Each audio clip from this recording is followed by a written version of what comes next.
Hi, today we're going to teach you on how to send multiple messages at once in WhatsApp. Before we start, please don't forget to like and subscribe.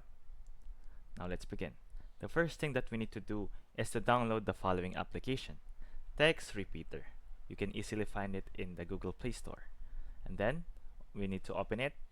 And after that, what we need to do here is to type in our text or the text that we want to send. Let's say that we want to send hi. And let's say that we want to send it 200 times. Okay, now we have the copy of the text that we want, or the text that we've said or chatted or typed 200 times, as you can see here.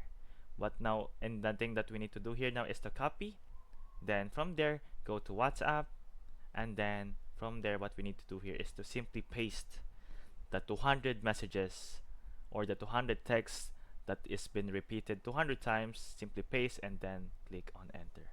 And as you can see here, 200 highs has been sent to a conversation. And that's how you send 500 or and that's how you send multiple messages at once in WhatsApp. Please take note that all you need to have is an application for that. I hope this video helped, and thank you for watching.